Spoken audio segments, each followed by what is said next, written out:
Oh, hello there. Yes, well, it's week start.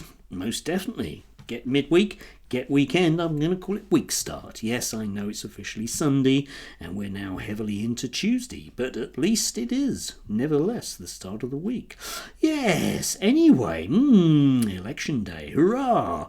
We know a song about that, kids, don't we? No, we're not singing that now. Anyway, yes.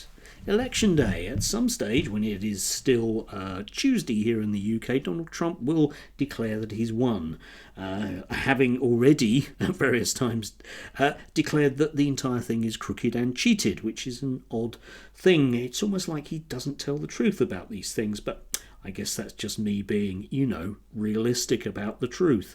Anyway, yes, we will wait and see. All of the polls until very, very, very recently have been saying that it's a dead heat, and there is a basic problem, particularly with polling in the States about that, and it's a problem called herding. Link down below if you want to read more about that.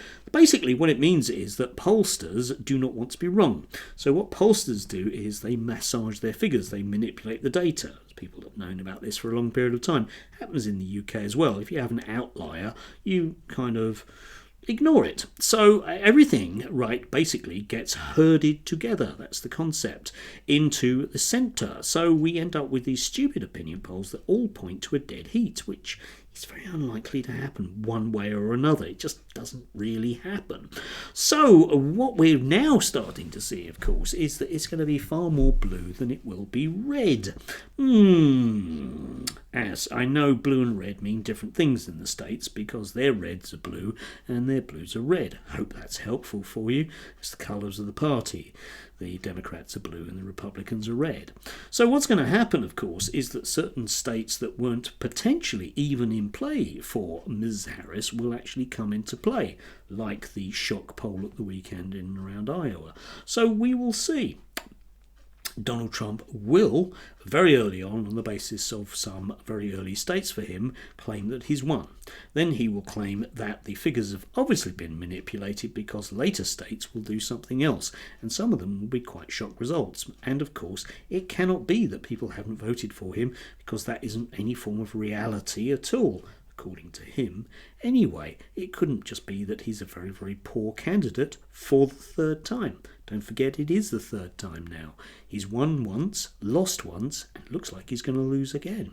That will be the end of him, but it won't be the end of all the awfulness from the Republican Party because they cannot lose. Their vision, if I can call it that, is one where they simply are in power forever, which is why Donald Trump kind of suited them.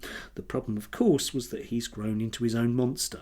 But it's a monster of their own making, of course, from, its roots deep within those horrible, nasty neocons as they are. The same group of people, of course, who have very close ties in this country to, oh yes, indeed, Tufton Street, a very good Democracy for Sale article. Link down below if you want to look at that as well.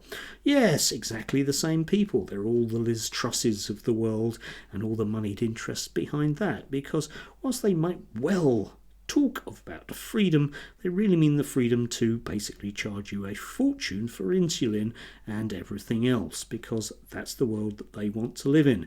It's a world whereby their riches and power are forever increased and yours are ever decreased, and then at the same time they also reserve the right to complain bitterly that you don't work hard enough, or indeed that you don't believe in their vision enough.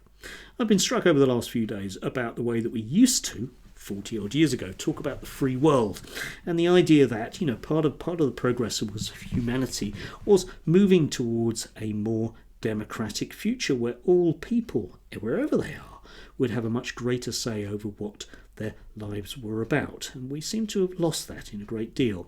And I'm always intrigued by our own British commentariat, who don't seem to particularly have that as an idea that they're very wedded to. They will talk about freedom, but they sure as hell don't mean mine, or indeed yours. Yes, anyway, we will see exactly what interesting things happen and just what the Proud Boys will do when they don't get their own particular toy to play with. We will see. Do have a lovely one. Stay cheerful. Remember, hope, not hate. Oh, yeah. Enjoy.